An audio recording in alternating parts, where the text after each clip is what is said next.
Studio? We're good to go, yeah. Okay, I'm going to hit record here in just a few seconds. That Swami Select is walking by. I don't know if I can. Oh my gosh, I love it out there. All right, everyone, I'm going to hit record.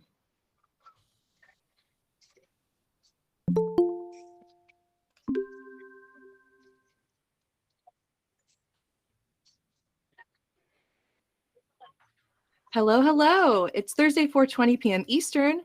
That means it's time for Office Hours, AROYA's weekly session for cultivators to hear from the experts and learn from each other about what they're seeing with their grows.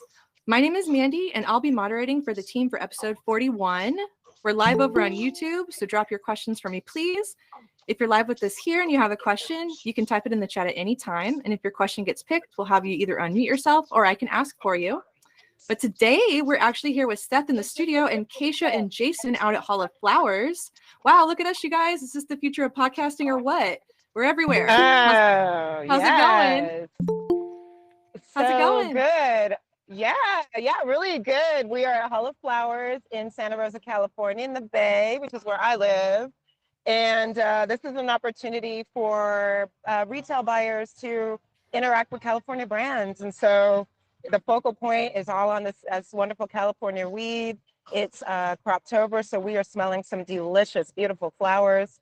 Yeah, Jason, how's it going for you? He's sitting right next to me, but you know, via satellite. It's going great.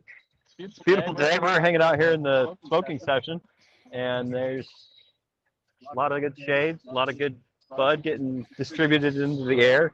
I've been through one of the three exhibit buildings, and I've been able to catch up with some of our big clients, working with Sizzy, Woodwide, see Sog out there, Seven Leaves. I know Cam's in one of these buildings around here, so we're excited to see the best of the bud they have. Yeah, Lit House. Really, really good stuff that they're putting out. And it's nice to hear that we can be a contributing factor in how well they consistently produce that stuff. So definitely a great show. A little bit more relaxed than the Palm Springs show. It feels a little bit bigger. Things are kind of starting to pick up right now. And we're seeing quite a bit more outdoor bud at this one, which is really nice because we're in Northern California. Yeah, it's so good to see our clients in person, especially just in the times that we're in. A lot of virtual relationship building, so an opportunity to like check in with them in person. But then also just like see who else is out here, what they're doing, what the flower is looking like, smelling like, what is appealing to people. Purple is really big out here. So I'm smelling a lot of grapes and a lot of frosty goodness. I'm seeing a lot of high THC percentages. That's not the most important thing, but in the retail space, that is a focal point. I don't know, I just like really good flower. So yeah, it's good. It's really good. There's some panels too. We're going to check in on those as well. Yeah, it's super exciting. We talk about seeing the success of our clients all the time, but then to go out and see it in the real world, it's just unreal. So yeah, and are there any panels that you're looking forward to this afternoon? There's a social equity panel that I'm gonna dip into after we log off with y'all. And then I just like to sit in panels just because it's an opportunity for me to know what folks in the industry are talking about, what business owners, what's concerning them, what's on their minds, because our clients are among them. And then it gives us an idea from a content standpoint, being able to speak the language that they're speaking, speak to what they're thinking about and focused on. I think Jason, you're going to be pretty much walking the rest of the show, right? I'm going to have to find you later. You bet. Just making new friends in the industry. Always love it when I connect up with a cultivator that's here at the show. A lot of times we're just working with the sales and marketing teams that are available to show their product here and kind of just connect with their cultivators if they can get a hold of us, learn about our products, and start crops. Yeah. Super exciting stuff, you guys. Oh my gosh. So AROYA's out there. If you guys are in out in Santa Rosa, please sure to reach out to Keisha and Jason.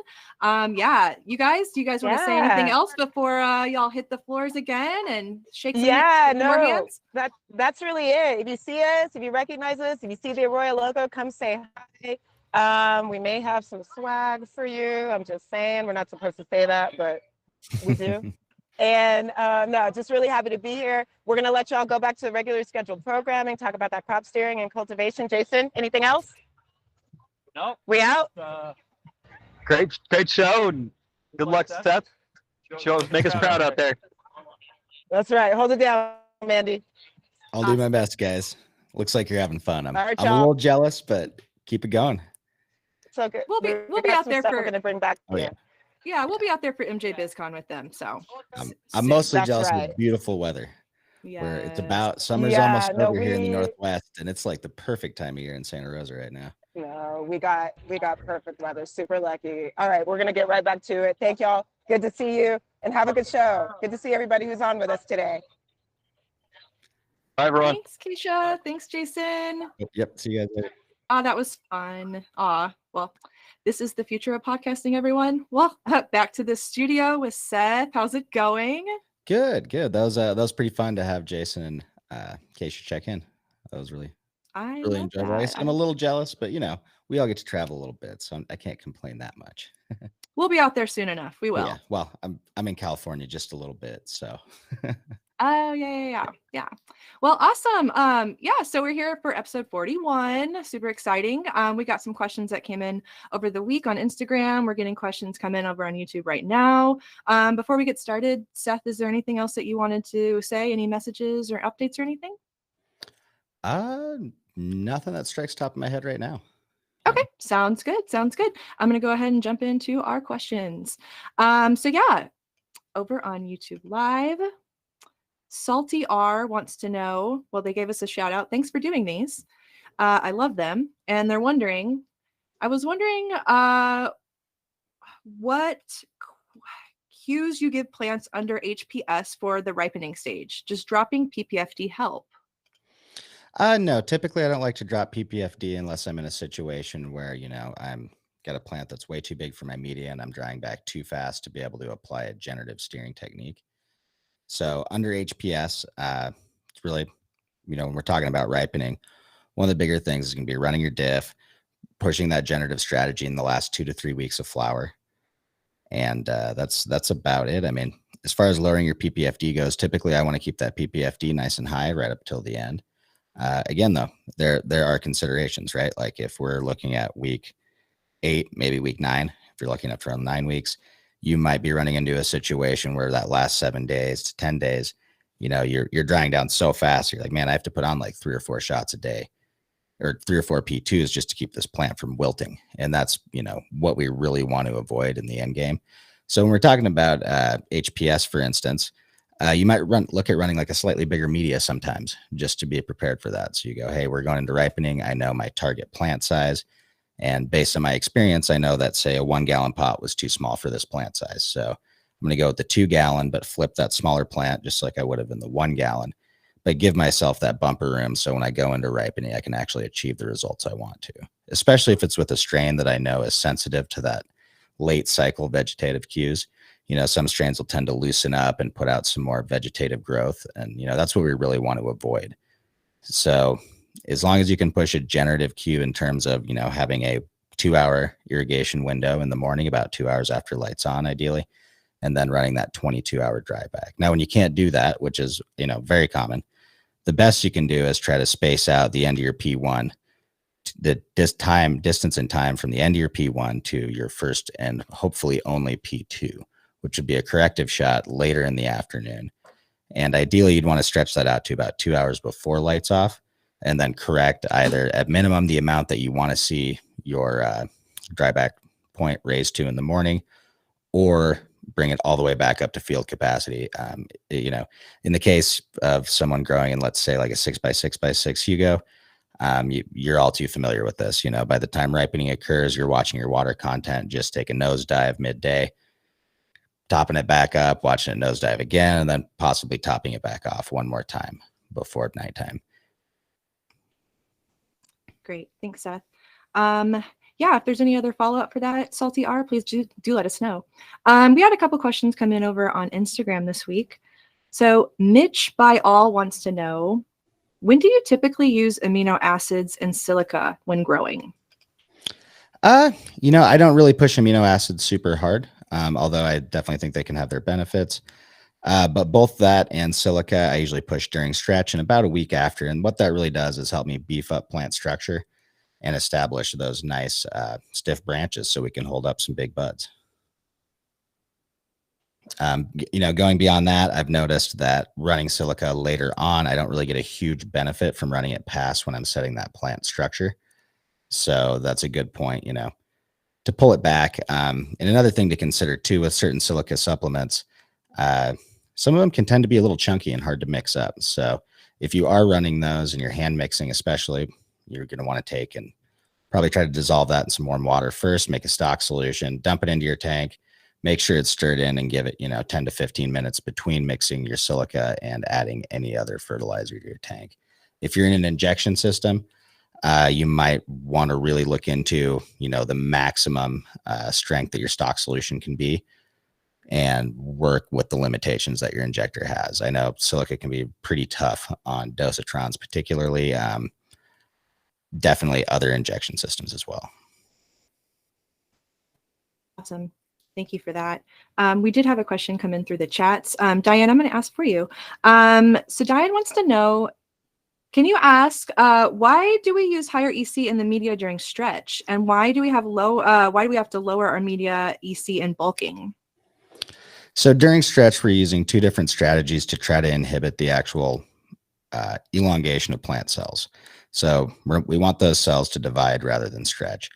And there's two ways we promote that. One is by, limiting that oxygen injection to the root zone to a short amount of time, so we're not continuing to stimulate vegetative production. And the other way is by running some higher osmotic stress on the plant. So as that solution outside the roots gets more salty, it becomes more and more difficult for the plant to take water and nutrients into the roots. They've got to build up sugar content in order to deal with that osmotic imbalance. So when we're running a higher EC, we're effectively restricting how much water and nutrients the plant can uptake.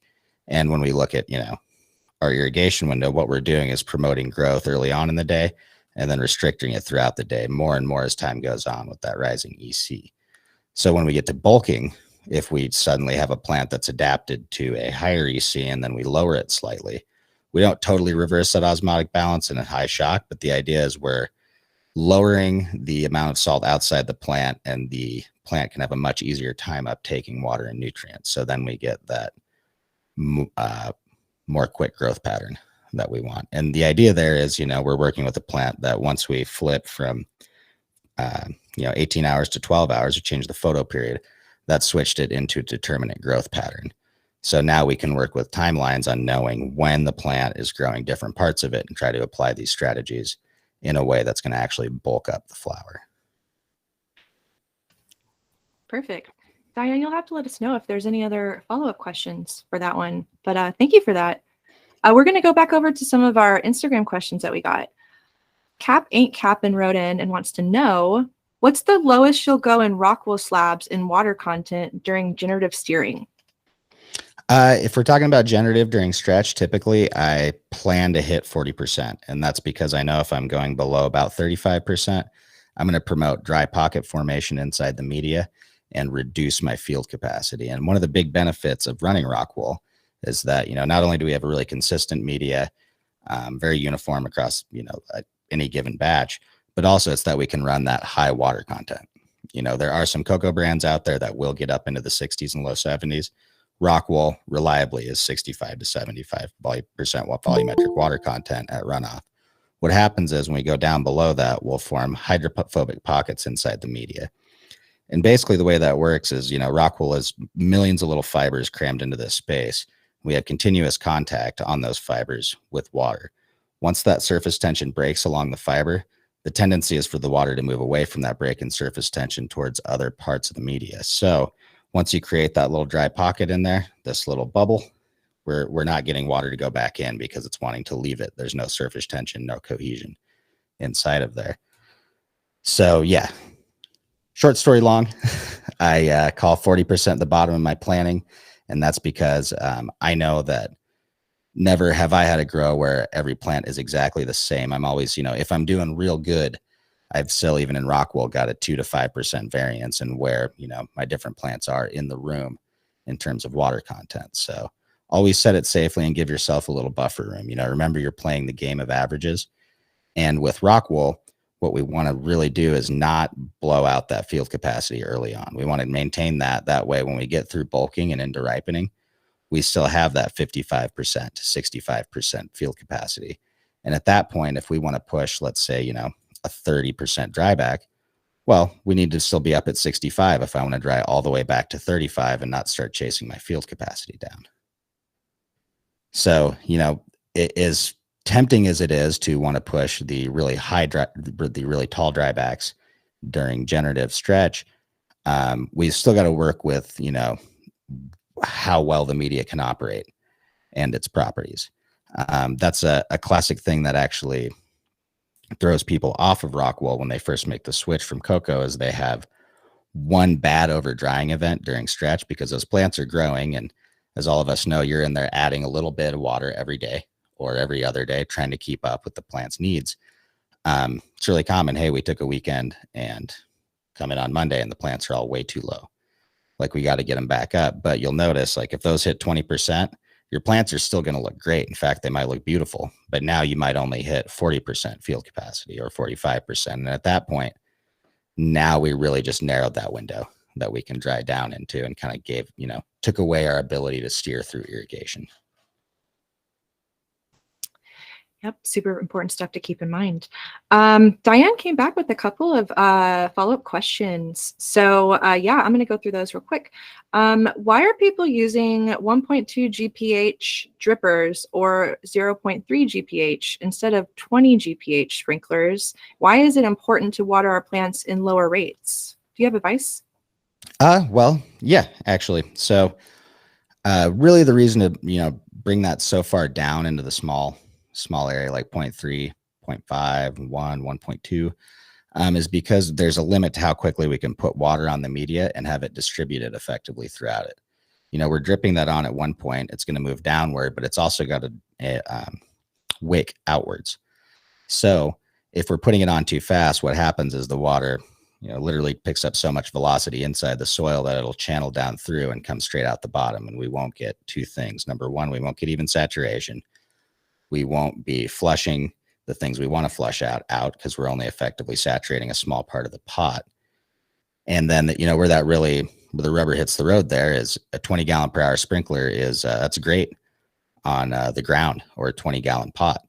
But if we're using a 1 or 2 gallon pot, we've got to change things accordingly.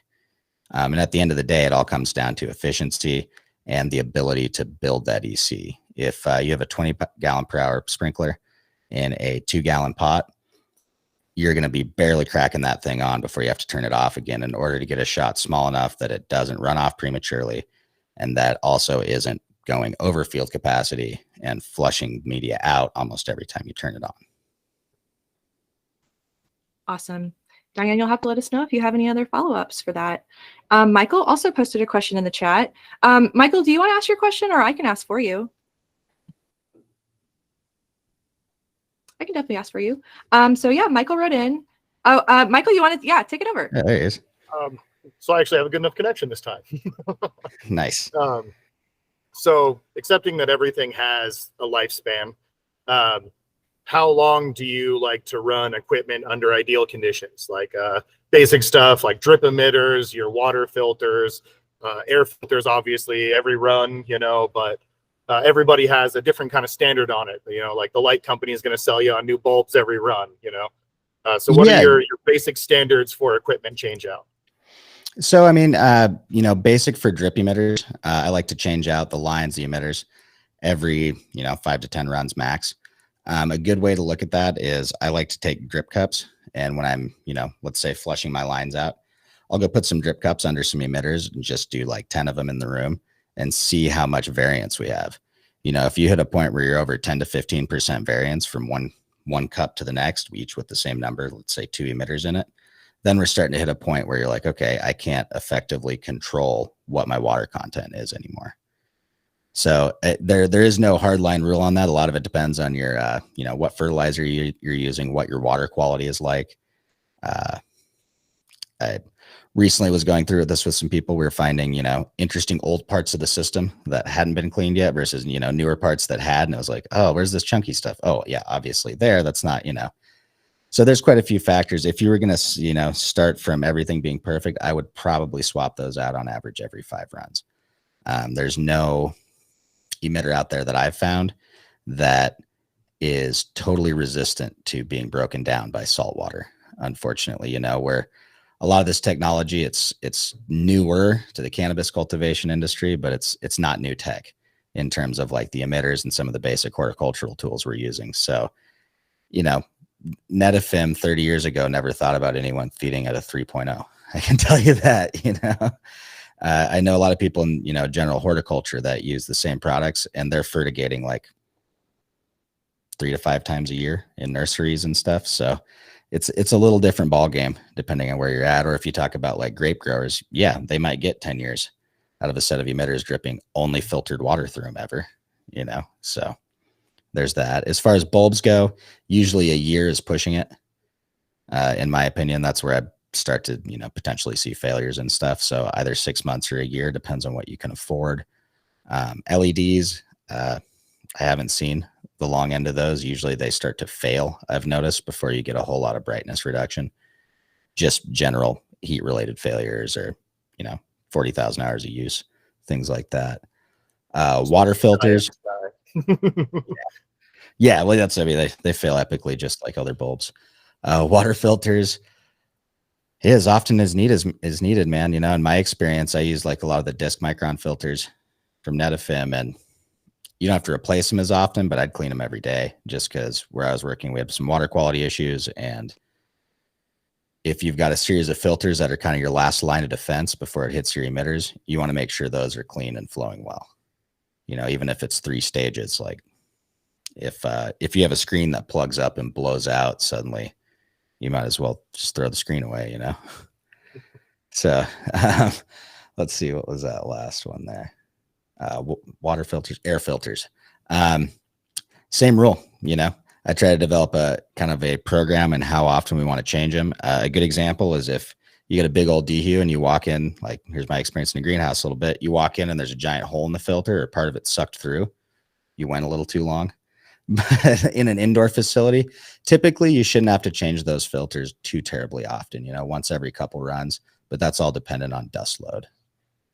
And then carbon filters, if we're talking about growing in like an urban area, I guess personally, I haven't had to grow on a commercial scale in town, so I couldn't really tell you how long to expect those to last. We do have to, out here in the middle of the Mojave, we do have to cycle our air filters out a little more often, usually every run, if we're lucky, every other run. Okay. There's just too much dirt in the air. Yep. And our local municipality requires a 0 smell drift. So we have carbon filters on everything. So far, we've gotten about a year out of each set. Okay, that's not too bad then. That's pretty livable, honestly. And yeah, you kind of nail it there with the dust. It depends on where you're at. Like here in Eastern Washington, growing in the greenhouse, most of the year, it's not bad. July, August, September hit when they're cutting all the wheat and garbanzo beans, and you're blowing through filters left and right. Your pad vents are like literally have mud on them and things. All that suddenly maintenance is a huge issue. You don't even really have to worry about too much the rest of the year. And it just sounds like you guys have that too. Dry part of the year is just rough. You're going to be changing out filters more in general. Yeah, pretty much. Thank you very much. Yeah, no problem, man. The struggles of a grower. Sorry. Thank you, Michael. It's good to see you. It's always good to see you. We had a couple questions in the chat. Welton, I don't know if this is a question, but I'm going to ask it. I was asked today if you could bury the Teros 12 sensor in cocoa. Yes. Oh, you can. Okay. That is the answer, but you've got to. So like if we're talking about a much larger pot, number one, you're going to, 5, 10 plus gallon. You're going to want to use your installation tool. Try to set that height, and then, possibly build your own tool that might help you bed that, but you're still going to want to bed it horizontally, all at the same height off the bottom, and then realize that, hey, when we were looking at our initial calibrations, we're looking at smaller pots. This is still going to be accurate. It might not be quite as accurate in, let's say, as in a 1 or a 2 gallon pot, but the biggest thing is going to be, depth placement, and then how hard you can pack that cocoa in around it. And then just understanding, like, for instance, if we're running, I know Welton a little bit, so I'll just say if we're running a big pot and we're looking at like, all right, we're really trying to monitor moisture content. One thing we did to even it out. Maybe we're looking at putting perlite or a bigger cocoa chop or something to try to help with that oxygen penetration. Then you want to start to think about, okay, how are we going to get a consistent reading? If I've got something barky in the bottom of the pot that's really chunky, I might have bad contact. So yes, you can bury them. Just be as consistent as possible and don't always try to equate those readings to the exact same type of style that you would use or the exact same meaning as you would in your normal pots. Be a little more patient, be a little more conservative, and don't forget they're in there because they will get really, I have done that before a few times and they get so interlocked with roots that it's quite a project to get them out of that root ball later. Great. Thanks, Seth. Sorry, Welton, that I thought that was a joke. I don't know why burying this sensor was funny to me, but okay, there we have a little bit of clarification on that one. Big pot. I learned something new on the show every day. He says, thanks, you guys. We got a question that came in over on YouTube. Greg wants to know, UV light is more important. What do you think is best for indoor growers? UV light is more important. Well, I mean, there's a few things to look at here. Number one, the last 30 years or so of HPS technology has kind of shown us you can absolutely grow good cannabis without the presence of UV. You can sit under that HPS all day and you're not getting a sunburn. You're going to get hot, but you're not going to get a tan. Number two, I do think it's quite beneficial. So some of the modern lighting spectrums coming out, particularly the LEDs with UV supplementation and far red supplementation for the end of the cycle, I think have a lot of benefits. Right now, there is not, as each technology comes out and we march forward in time, we have more and more data to look at, right? So right now, evaluating something like UV supplementation, it's tough to put a number on how that's going to affect your yields. Personally, I think you can look at potentially increased quality from something like UV supplementation. The closer and closer to the sun we get, the more we're harnessing everything the plants evolved to take advantage of over the last couple million years. But that all comes at a price, right? So I think it's really hard to quantify now. However, if you're in the market for new lights, it's never bad to go with some of the more high-end tech and set yourself up to be, they're ready to go as the market moves forward into that next phase where that, like UV supplementation now is a little more rare in grow lights, but as we go forward, it's going to become more and more common. Just like far red, just like full pet spectrum, we're not very many people are producing or buying the classic blurple lights anymore. And that's for a reason. And I'm not saying they're terrible by any means. You can grow some great weed under blurple too. But, science kind of always marches forward and it's never bad to be on the cutting edge, just so long as you're looking at like, okay, I don't want to reactionarily say, hey, I just outfitted my facility with all these LEDs last year, these 720 watts, they're great. The new ones came out, I need to go get them now. Like, it's very dependent on where you are at with your grow and where you're at with your finances and investments, because it's not always worth it to just always upgrade to the cutting edge if you're not actually getting ahead financially on the deal.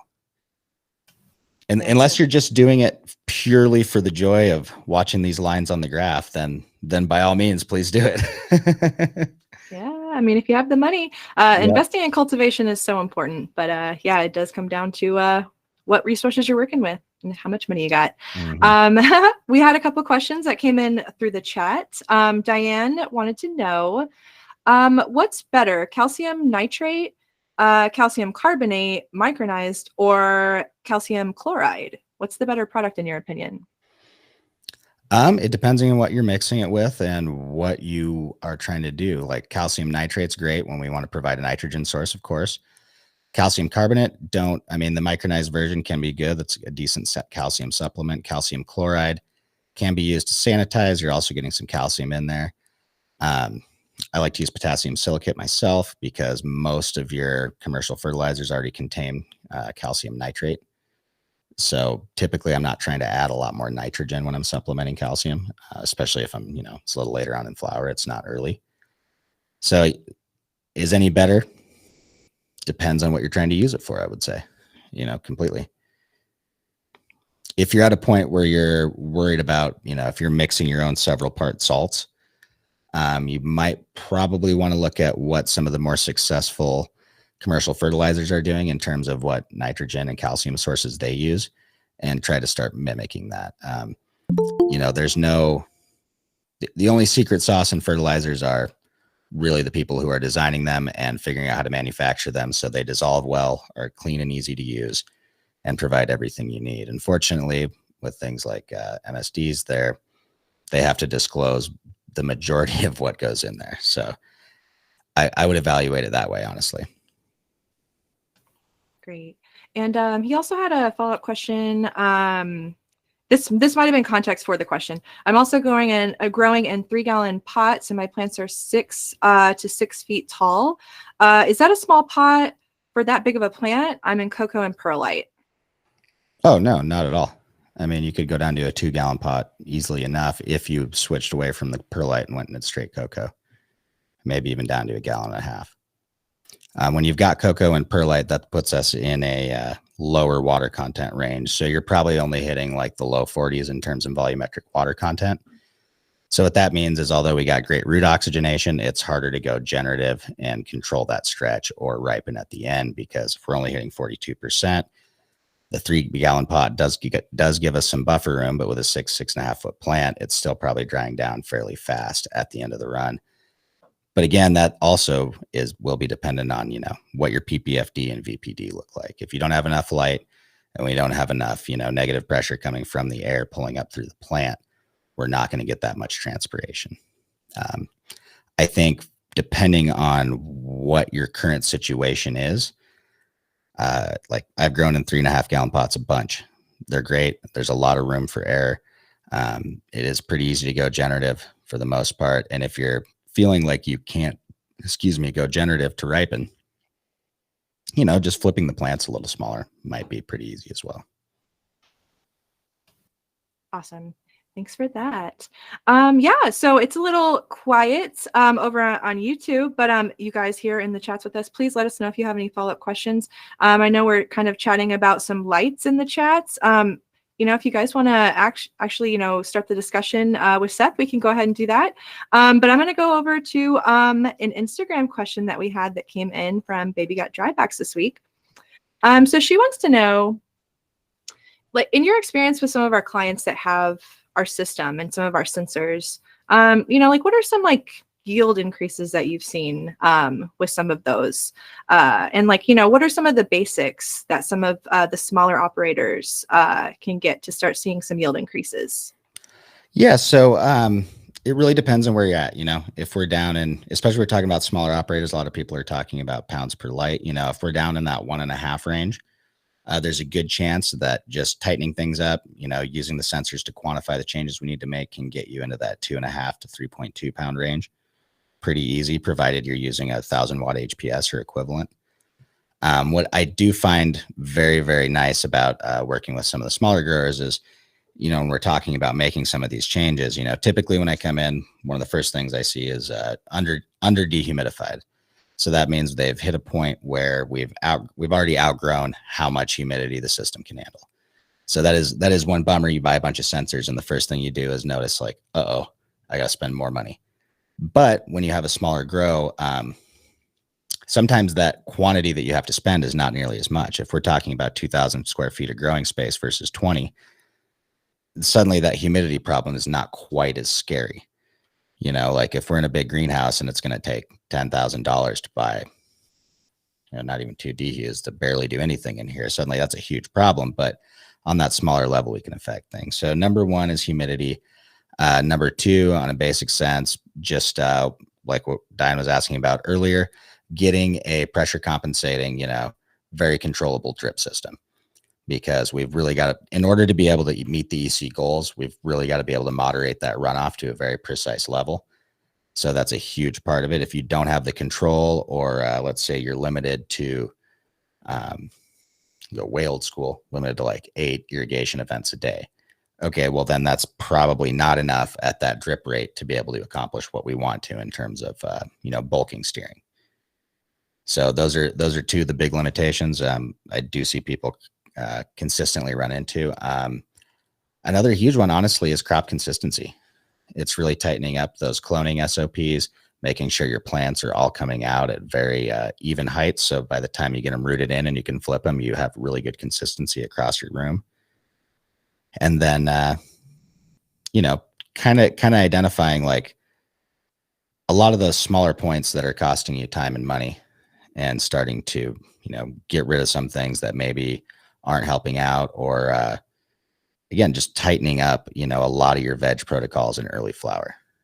I've met quite a few people that are environmentally have the capability and control. They're nailing it. The thing they're battling is like, oh, how do I get my clone consistency good? How do I get out of veg with a high enough light intensity to hit the ground running in flower and not take a lot of time ramping my lights up? There's a few things to consider. Another big one I've run into is that light intensity deal. So if I come out of clone with all of my lights, maxed out at like I'm getting 400 ppfd on the plants, that means it's going to take me time in flower. And this is very classic knowledge. I think every grower has probably experienced this. If they haven't, they have been warned not to. But, when you take those plants that develop leaves under that low ppfd environment and move them into a much more intense environment, you just sunburn them essentially. So what we want to do is try to raise that ppfd in veg to the point where we're basically matching DLI and veg to flower. And the idea there is we're building leaves that have a higher content of chloroplast, so therefore for chlorophyll, they can actually absorb that light energy and do something with it. The real classic example is you coming out at 400, going in, trying to like rock 800 right away. The leaves you have look burnt and yellow, and then a few days later, new dark green leaves start growing, darker than the ones that were there before. And those ones are hardened off to that higher ppfd environment. So in terms of what, AROYA, where AROYA comes in with that 24/7 data logging allows you to see like, okay, exactly what kind of fluctuation we're having in VPD and when it's happening. We can dial, our heat in the room. Basically, it just gives visibility on a lot of these things that were hard to quantify. And also, when you're upgrading from, let's say, the classic hardware store hygrometer that's got plus or minus 5 degrees and plus or minus 8% of humidity. Well, we get that down to 1 degree and plus or minus 1%. Now we're talking some actual, precision agriculture. If we have plus or minus 5 and that's a 10% swing on temperature, I can't help you dial in your VPD very well because we can't actually see what that temperature is. And the same thing with your humidity. So without having the tools to really dial this in, it's very, very difficult. And you could end up in a situation where like, hey, you've got a beautiful facility that's just built amazingly and everything's really easy. Well, now you move to one that's got some compromises. Being able to quantify what's actually the problem suddenly becomes difficult because you might not realize how important certain aspects were at the previous facility where everything just worked nicely. It's all about being able to dial in on what needs to be improved. Thank you for that, Seth. Michael posted a question in the chat. Do you want to go ahead and take it over? So obviously, much like nutrient lines, many companies have, a light that works beautifully, but what are your, call it your top 3 recommendations for an LED fixture, and what are you looking for to recommend those? Well, honestly, right now, I just kind of nerd out on the features. And then one of the next big things I look for in a commercial setting is build quality and warranty. How confident are they to last? Because I have definitely seen some out there that I really like. ThinkGrow is one that I've been playing around with lately. If I had to go buy 100 of them at once, I might feel a little differently about that. It's a good way I'd put it, in that $1,300 a light range. And I know with every company, when you buy more, you can usually pull the price down a little bit. But, I've seen good things out of Fozy, Gavita, ThinkGrow, Science LEDs. A lot of them out there right now are really good. And another important thing to remember is there's only so many producers of LED chips in the world. So a lot of these lighting manufacturers, especially when you're looking at some of the newer ones coming out, they're using really good high-end components, a lot of them from the same factories. So the difference you're looking at is build quality, again, warranty, how well they're going to last in a commercial setting. And usually they'll boast about what chips they have. And then what are your standards for PPF that you're looking for and your PAR spectrums that you're looking for? Are you looking for something with that UV additive at the moment? Are you looking for something with that red influence? Where are you trying to steer your lights? I like having the UV supplement. I do like having that far red, especially for ripening. Because if you think about it, in the fall, the Earth's tilting away, the sunlight's going through more of the atmosphere. That's where that red color comes in.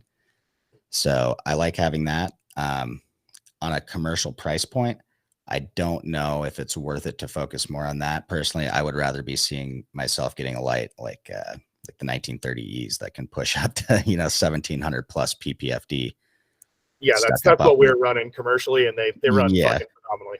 They're a little warm, but they run great. Well, and the other thing is like the 720s and stuff. They're awesome. They're great. But what is your facility like? Like, man, if you got 16 or 20 foot ceilings and everything's suspended, and it's just a pain in the butt to even get a ladder up there. You probably want to go with the more powerful fixed light that you're not going to mess around with. If you got the 720s, man, if you want to crank some weight, you're going to have to be getting them down and really fine tuning that, You got to set up one of those fucking rack systems. Yep. And that's, more of that's coming out. Like ThinkGrow actually put out a little light winch, basically, I'll call it, or hoist, but it's a little self-contained unit that's a lot more cost effective than going to like Granger or something and buying, electric hoists, which is something I've seen and been like, wow. There's a lot of thousands of dollars to raise and lower those. I mean, it adds up quick for that type of stuff. So I think that's a big thing to take into consideration. What can we achieve here? If I'm in a room with 8-foot ceilings, I'm growing small plants. Like, okay, yeah, let's get some cooler lights and get them right down on them and work that way. Awesome. Thank you very much. Yep. This is a good question, actually. Thank you. I love talking about lighting. Thanks for your question, Michael. Welton wrote in, what's the highest EC you've successfully ran for strains like diesel throughout the entire flower cycle? Have they had a successful run when the sensor is consistently maxed out at that 30 EC day after day? That's definitely pushing a little high values for sure. Have I seen successful runs where the meter's maxed out? Absolutely. Does that mean it's ideal? I don't really think so, would be a good way to put that. On the other hand, one important thing to remember, especially if you're having irrigation issues or let's say plant consistency issues on the same zone, especially running in rock wool, as that plant, not as the plant, but as the pocket's drier and drier, we're coming down in water content, that EC spiking. And part of that is, we hit a point in that low end of the equation where the equation kind of starts to fall apart because we don't even have continuous contact along any of the probes in terms of moisture.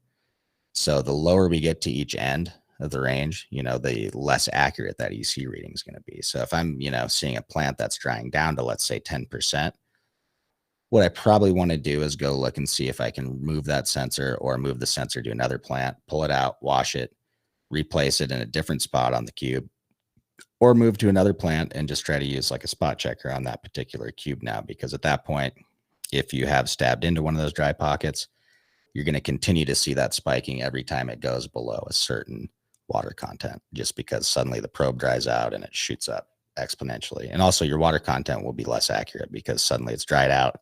Then that's shouldering off real quick too. Awesome. Thanks for that, Seth. We got a couple questions over on YouTube. Hassani Red wants to know, is there any benefit to lowering light intensity last week or week 2? Last week or two. Week or 2, yeah. Sorry. Okay. I was like, if it was week 2, definitely not. Last week, yes and no. Personally, the sun doesn't really get much dimmer unless the clouds go by in the day. We're not typically running our plants so late into the fall that we see massive light intensity reduction unless, I'm guessing, this could be a wild guess, but there's probably not many people in this listening to this program. Maybe we got some Canadians, but probably not many that are growing above 45 degrees north. There's a certain point above in latitude where we start to see light intensity depreciate quite a bit later in summer. We're not really seeing that in most places. Now, where that does come in indoor growing is how is our dryback looking in those last 2 weeks and how much have we bulked up? typically in ripening, we want to see a plant that's slowly sliding into senescence. It's ending the end of its, time that wants to be or is supposed to be alive. But, another consideration there is we're also running a lot of different genetics. And when we're compressing everything into 8 or 9 weeks, some plants might be totally done adding bulk at that point. Other plants might actually still be able to take advantage of that sunlight to bulk up, In a range of genetics, there's also what we consider a finished plant. That doesn't mean they're all in the same point in their lifetime. So that lower PPFD is nice when your drybacks are pushing so hard that you can't go generative. So right back to what we talked about earlier, if we're hitting that point where our irrigation strategy for the last 2 weeks looks very similar to our irrigation strategy for bulking, and that we're hitting field capacity, but then we're having to keep putting on these maintenance shots to keep it from over drying in the day, that's when it might be beneficial to turn down that light intensity a little bit and slow that down. Now, that's only responsible if you can have enough dehu capacity to maintain that VPD.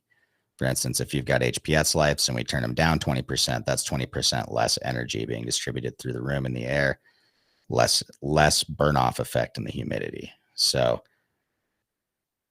if you have enough VPD and your pot sizes or enough dehu capacity and your pot size is correct, typically you do not want to turn down the lights during that time period.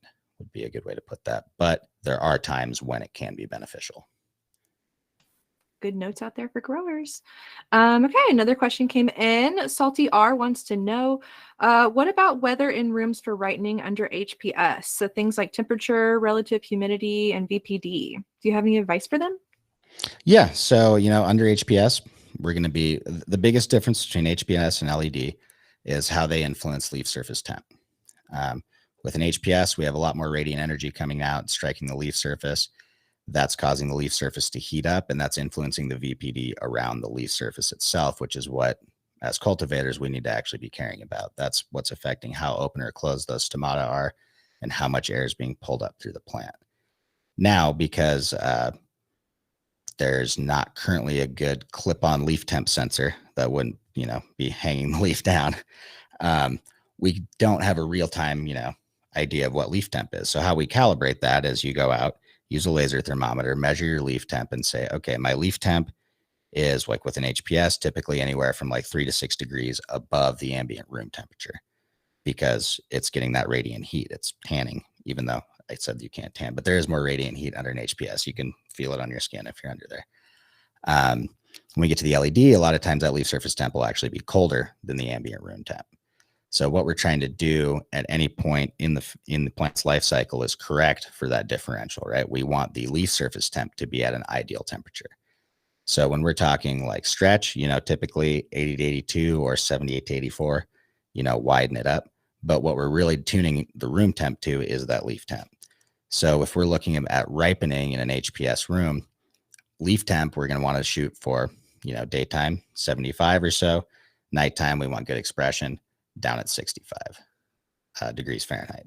If we're talking about humidity, we want to maintain above a 1.1 to 1.2 day and night. And that's where it becomes difficult in ripening sometimes. If we've got really big chunky buds, we might even be wanting to run up to a 1.6, 1.7, 1.8 in the daytime, just to ensure, especially if you're in an area that's known for botrytis, like a lot of the Northwest, anywhere that's got orchards, so much of California too. At that point, then we've got to make sure we can pull that VPD or pull the moisture out of the air at night. So in the daytime, we might be talking about like mid 50s humidity, low 50s, but in the night, at 65 degrees to maintain a 1.2 plus VPD, we're going to be in the low 40s for humidity. And that's where sometimes the challenge comes in pushing this large amount of biomass in a room and getting it to ripen without having mold or powdery mildew problems. Awesome. Thank you for that, Seth. Yeah, so I totally forgot to mention earlier, we had a question come in through our app, through the AROYA app. Clients that have AROYA, I don't know if you guys know this, but you can submit questions to Seth and Jason in the Resource Center. And we had a question come in this week from Mark at Green Theory Cultivation. They want to know, What's the optimal NPK, calcium, magnesium? What are the optimal nutrients for each stage of cannabis during the growing cycle, the flowering cycle? Excuse me. So there is no totally optimal NPK. We're looking at typically a ratio of like 2-1-1 at the max, not 2-1-1, but 2 to 1-to-1. So twice as much nitrogen as the other two early on, for more like a veg fertilizer. But as it goes on, typically the biggest thing you want to look for in a fertilizer regimen is you want a good clean nitrogen source for your first, stretch when we really need that nitrogen. And then you want to be able to have the ability to pull that nitrogen back and pump up your P and K ratios. So I wish I had a solid advice or a solid answer for you. But the reality is that it's a kind of a broad subject, and we could run a bunch of different fertilizers right next to each other, use tissue analysis, and still not see a lot of statistically significant differences in what the plants actually look like. So it's about application. It's about how clean they are. And then again, it's about looking at, can I pull that nitrogen out? What are my options with this? Because at the end of the day, each strain is going to have a different preference. And so it's going, okay, how can we manipulate what we've got in our system to actually work with this? For example, I have plenty of clients that are mixing their own salts, 8 and 9 part formulas. We've got people buying Jax. We've got people buying Athena. We've got people on Front Row, hydroponics research, just about every nutrient. And the biggest difference I see between success with different nutrient lines really comes down to water quality, EC levels, and strains. So certain areas, certain formulations won't work with your water very well unless you filter it. I know I've experienced that with some, variable quality water from around here, where at different times of the year, the pH comes out different. Sometimes it has a lot more like carbonate content and other things in it that tend to bind up with the nutrients. So it's difficult to get it to mix. I wish I had a straight answer for you on that one. But one of the biggest things is finding the one that works for your facility, aka your water quality, and actually mixes well and plays nice with your equipment. And then determining, okay, do I need to run this at a higher or lower EC? And unfortunately, if we go back 10 years, a lot of what I learned in college, hey, you can take most fertilizers and start at half strength and go from there. Well, one thing we discovered with cannabis is you can try that, but once you've got these sensors, you'll learn that that's a pretty imprecise way of monitoring that. Sometimes I can take a plant and say, wow, that's looking really deficient. Let's just ramp up the EC in the root zone. We'll go up 2 points and we don't notice any more deficiencies. All about dialing it in for your different strains. Thank you for that. Yeah, we're rounding out our hour here with Seth. So if anyone has any questions here with us live, please do post them in the chat. I'm going to try to get to the YouTube questions really quickly. Okay, so Nana wants to know, I'm curious why salt-based fertilizer products are running such dramatically higher EC numbers. Have you seen that, Seth? Yeah, I guess I'll really break down part of its marketing, in my opinion. If you're buying liquid fertilizer, that means you can afford it, which means you might not be on the commercial size of cultivation that a lot of salt, people that buy salt fertilizer are. What it comes down to is a lot of brands, they'll have a liquid and a salt formulation. If you look at the two feeding schedules, one is showing a lower feed EC. The reality is the person buying the liquid nutrients probably doesn't have, something like AROYA. Some do. I do have some customers that use liquid nutrients that tend to be in a lot smaller facilities. But with the way EC works, what AROYA allows you to do is keep your EC inside of a certain range and actually, reliably do that day after day. And without that, it's a lot safer to run in the lower EC ranges, because what really hurts plants in terms of EC are sudden spikes up and down. Like we talked about earlier, the plant has to adapt to that osmotic balance or imbalance, and it can't do that in just a few minutes or a few hours. So when we're running, lower EC the whole way through, we're adapting the plant to that lower EC and not putting ourselves in quite as risky of a situation in terms of high EC. That's really, I think, what it boils down to, because otherwise we're talking about the same product. Again, usually just end user is different. Great. Thank you for that. I think that this is the last question we'll have time to cover today. So 505 Colt wants to know, so for crop steering, cocoa versus rock wool, what are some pros and cons that you've seen out there? Oh, that's a good one. I like it. So with cocoa, we'll just start there. I'll start with the cons of cocoa. Cocoa is a big blanket term. It is one product type. It's got the same material, but the way it's processed can vary widely from manufacturer to, or processor to processor, I should say. It's grown, not just manufactured. But in any event, you can get cocoa that will range from, pre-mixed with perlite, that's, in the mid 30s for water content, to fairly fine cut cocoa that's, pre-packaged in a block that'll hold 65 to 70% volumetric water content. So cocoa is awesome. The big downside is that variability. So if you have a lower quality cocoa, or certain brands and certain lines in certain brands, I won't say which, ones that tend to come in with really low water content are much more difficult to crop steer with, because we can't run nearly as generatively in the same size pot. So cocoa is awesome, but there's that limitation. Now rock wool, we've got a really consistent, reliable product. It tends to be a little bit more expensive that you're paying for, but what it allows us to do is consistently know that we're gonna be able to run that high water content, easily control that dry back. Again, it's pretty rare you get an off batch of rock wool. The downside to rock wool is that if you over dry that, it goes right back to that field capacity problem we were talking about earlier. Like, let's say we went with some original rock wool tech kind of out of the vegetable growing world from a decade ago. Like, hey, we hydrate our rock wool and then we wait until we see a 50% moisture content lost by weight to water again when we're trying to root in a plant or start seeds or whatever. And traditionally that was done by weight. Well, if I do that in my final growing medium, like let's say my slab or my Hugo, and I dry down from 70% down to 35%, I'm already risking damaging the integrity of the media by promoting the formation of those dry pockets. So that's the downfall of rock wool. Like, a lot of people do struggle because they will get the rock wool at some point in stretch, have that excessive dry back, then they start chasing their field cap down. And then once the field cap's gone, you've got a few choices. You can either, not push much runoff, go super generative, but that's probably not going to work because you're just going to be drying out super fast. So effectively you start bulking, pretty much from a day or two after that dry down event for the rest of your run. You're just going to be bulking because you have to keep it wet. And when we're talking about, creating big yields, there's three main factors. There's light, carbon, and water. So when we take away any of those three main pillars of plant production, it doesn't matter what nutrients you're running. Like, the plant doesn't care how much those cost. It doesn't care what media you're in.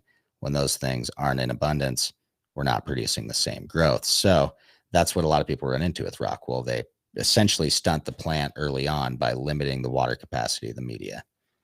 Now, when we talk about cocoa, here's a beautiful thing.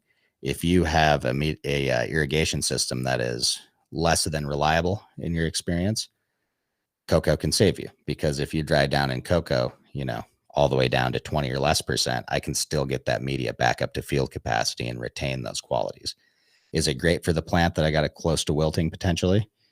Maybe not, but do I lose the benefits of running that media after that one dry down event? No. So cocoa is a lot more forgiving. Downside, there's some more sweeping to do. It's messy,